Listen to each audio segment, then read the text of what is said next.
తాకట్టులో ఉన్న బంగారాన్ని విడిపించి ఆ రోజున్న మార్కెట్ ధర కట్టి మిగిలిన డబ్బును మీకు అందిస్తుంది కొమ్మూరి గోల్డ్.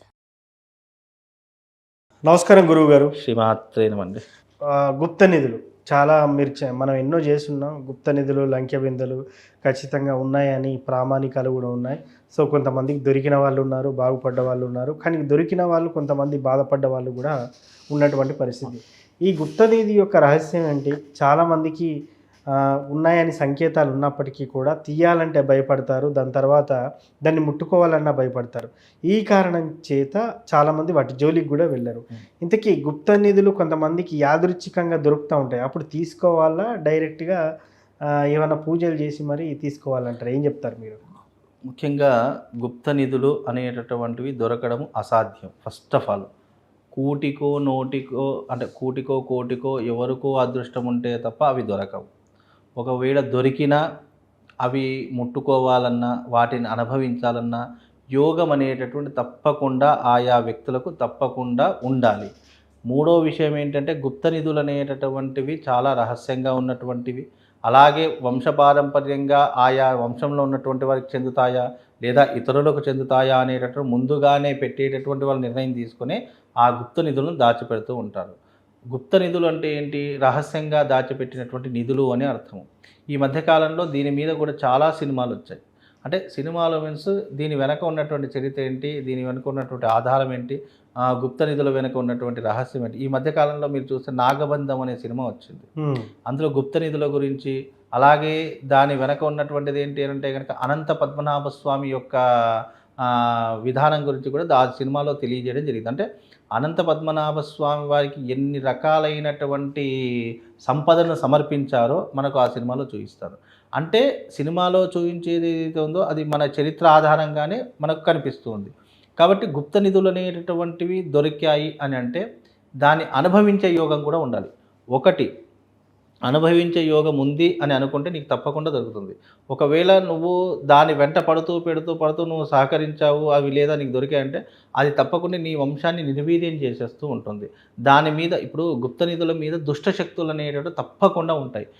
నిధులు దాచిపెట్టినప్పుడు ఒక విలువైనటువంటి వస్తువు, మనం ఏదైనా విలువైనటువంటి వస్తువు దాచినప్పుడు దానికి ఎన్ని జాగ్రత్తలు తీసుకుంటామో మనకు తెలుసు.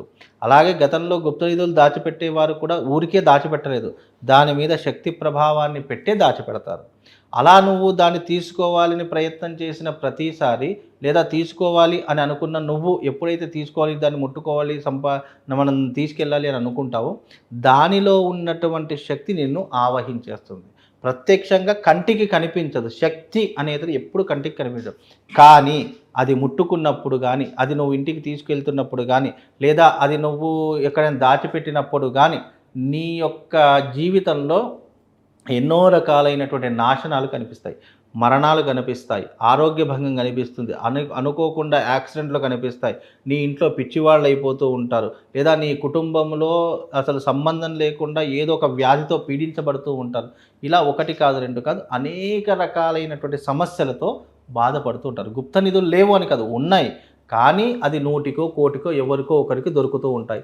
అలా దొరికినప్పుడు అది గవర్నమెంట్కే చెందుతుంది. రెండవది దాన్ని ఉపయోగించుకోవాలి, దాన్ని వాడుకోవాలి అని ఆశపడేటటువంటి వారు ఎవరైతే ఉన్నారో అలాంటి వారికి మాత్రము కొన్ని ఇబ్బందులు అయితే తప్పకుండా కలుగుతాయండి. అంటే ఇప్పుడు ఖచ్చితంగా దొరికిన వెంటనే శాంతి పూజలు అనేటివి నిర్వహించాలంటారా?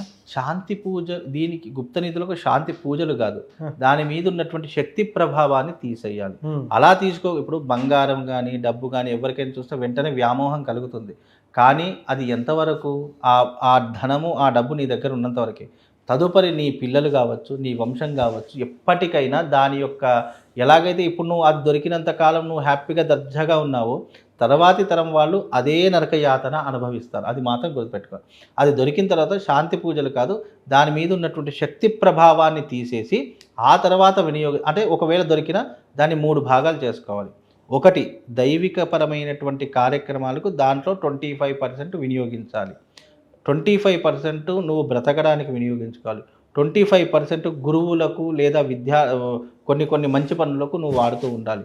ఇలా నువ్వు వాడితే దాని యొక్క కర్మ ఫలితాన్ని నువ్వు తగ్గించుకోవచ్చు. అంతే తప్ప నేను దొరికింది కదా పూర్తిగా నేను వాడుకోవాలి, వినియోగించుకోవాలంటే నీ నాశనము తప్పకుండా జరుగుతుంది. సార్ ఇప్పుడు అవి దొరికిన వెంటనే మీరు దాని మీద ఉన్న శక్తులు తీసేస్తే వాడుకోవచ్చు అని చెప్తున్నారు. సో తీసిన తర్వాత మరి కొన్ని కొన్ని సందర్భాల్లో చెప్తారు, కొంతమంది కనిపించిన వెంటనే వాటిని తీసి పక్కన పెట్టాలని ఏదేదో చేస్తూ ఉంటారు. అంటే మళ్ళీ కొంతమంది- ఎవరైనా చూస్తారేమో, మళ్ళీ ఇబ్బంది కలుగుతుంది. అవును. అయినప్పటికీ కూడా దాన్ని దాచినప్పటికీ కూడా మళ్ళీ అవి ఇనుప కడ్డీలుగా మారిపోతాయి కొన్ని సందర్భాలు. వాస్తవమే. సో ఇది ఎలా అంటారు మరి? అంటే ఇది కొంతమంది ఏం చేస్తారు అని అంటే కనుక అది స్వార్థపూరితమైనటువంటి చింతన ద్వారా ఓకే. వాడికి లభించకూడదు. కొంత లిఫ్టింగ్ షిఫ్టింగ్ అనేది చేస్తూ ఉంటారు. అంటే ఒకవేళ వీడికి దక్కకూడదు, ఒకవేళ ఇది ముడితే పూర్తిగా ఇనుప కడ్డీల్లా కానీ, లేదా ఇనుప ముక్కల్లా మారిపోవడం కానీ, లేదా బొగ్గులా మారిపోవడం, లేదా పూర్తి మట్టిగా మారిపోవడం, ఇలా అనేక రకాలుగా మార్చేస్తూ ఉంటారు. బికాజ్ మంత్రశక్తి వల్ల ఏమవుతుందంటే పూర్వకాలంలో ఉన్నటువంటి బంగారానికి ఒక ప్రత్యేకత ఉంది. అది ఎప్పుడైతే మనం సంక్రమించాలి అని అనుకుంటామో అది ఆ యజమానికి సంక్రమించకుండా ఇది అంతా మనకే సంక్రమించాలి అనేటటువంటి ఒక దాంతో కొన్ని రకాలైనటువంటి మంత్ర ప్రయోగాల ద్వారా అది బంగారాన్ని కాస్త ఇనుప కడ్డీలుగా మార్చేస్తారు. తర్వాత ఏం చేస్తారు, అయ్యో ఇవి ఇనుప కడ్డీలుగా మారిపోయి, లేదా ఇనుప కడ్డీలు మేము ఏం చేసుకోవాలని చెప్పేసి అనుకుంటారు.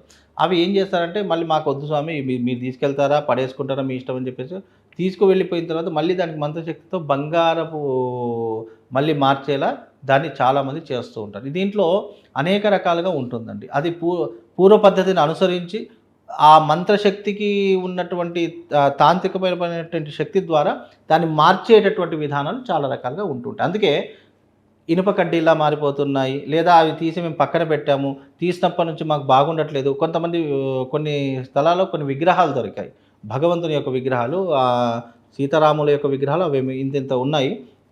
అవి బంగారపుతో ఉన్నటువంటి విగ్రహాలు. అవి దొరికిన తర్వాత అంటే ఒక పొలంలో దొరికిన తర్వాత వాటిని ఏం చేశారు అని అంటే కరిగిద్దామని చెప్పేసి వెళ్ళారు విగ్రహాలను. కరిగించేద్దామని చెప్పి వెళ్ళిన తర్వాత సర్లే మనకేముంది, బంగారం వస్తే డబ్బులు వస్తాయని చెప్పేసి కోట్లు వచ్చేస్తాయని చెప్పేసి ఏదో అనుకున్నారు. ఇటు కరిగించిన వాడు చనిపోయాడు, తీసుకుని వెళ్ళేవాడు చనిపోయాడు. ఓకే. ఇద్దరూ చనిపోయారు. దానివల్ల ఆ బంగారం ఏమైపోయింది, పూర్తిగా ఇనుముగా మారిపోయి, పూర్తిగా అది ఒక ముద్ద ఇనుప కడ్డీలాగా మారిపోయి అది ఎవరికి ఉపయోగపడకుండా అయిపోయింది. అంటే ఇక్కడ ఏమవుతుంది అంటే గుప్త నిధులు అనేటటువంటివి దొరకడం గొప్పతనం కాదు, దాన్ని అనుభవించే యోగం కూడా ఉండాలి. ఒకవేళ అనుభవిద్దాము అని నువ్వు ఎప్పుడైతే అనుకుంటావో, లేదా దాని మీద ఉన్నటువంటి దుష్టశక్తి ప్రభావమైన తీసేటటువంటి క్యాపబిలిటీ ఉండాలి. అలా తీస్తే తప్పకుండా దాన్ని ఎవరైనా అనుభవించవచ్చు. సో మొత్తానికి దీని వెనుక ఇంత రహస్యం దాగి ఉంది. ఇంకా చాలా ఉన్నాయి, ఒకటి కాదు రెండు కాదు. కాకపోతే కొన్ని మనం మీడియా ముఖంగా చెప్పకూడనటువంటి అంశాలు ఉన్నాయి. దాంట్లో మెయిన్ పాయింట్స్ అయితే చెప్పాను. కాకపోతే గుప్త నిధులు అంటే అది చాలా లోతు సబ్జెక్టు. అది అంత ఈజీగా దాని శక్తి యొక్క ప్రభావం చెప్పడం అంత ఈజీ కాదు. దానికి అనేక రకాలైన రహస్యాలు దాగి ఉన్నటువంటి అంశాలు. అంతేందుకు ఇప్పుడు గుప్త నిధులు అంటే మొట్టమొదటిగా గుర్తుకొచ్చేది అనంత పద్మనాభ స్వామి టెంపుల్ నీలమాళిగలు. ఆ తర్వాత మనకు తిరుపతిలో ఉన్నాయని తెలిసింది, అలాగే కాశీలో ఉన్నాయని తెలిసింది, అలాగే శ్రీరంగంలో ఉన్నాయని తెలిసింది. ఇలా నిధులు అనేటు పూర్వకాలంలో రాజులు సంపదలు అన్నీ దాచిపెట్టినటువంటి ప్రదేశాల్లో ఇలా కొన్ని అద్భుతమైనటువంటి క్షేత్రాలు ఉన్నాయి. కాబట్టి అలాంటి క్షేత్రాల్లో ఈ శ్రీరంగం ఒకటి, తర్వాత అనంత పద్మనాభ స్వామి ఒకటి, అలాగే కాశీ లాంటి ప్రదేశం ఒకటి, అలాగే శ్రీశైలం లాంటి ప్రదేశం ఒకటి, తిరుమల లాంటి ప్రదేశం ఒకటి. ఇలాంటి ప్రదేశాల్లో విచ్చలవిడిగా గుప్త నిధులు ఉన్నాయండి. Thank you sir. అట్లా కాకుండా కొంతమంది పొలాలలో చైన్లలో ఉన్నాయని కూడా చెప్తూ ఉంటారు. సో ఎనీవే గుప్త నిధుల గురించి, వాటి రహస్యాల గురించి చాలా చక్కగా చెప్పారు. ధన్యవాదాలు.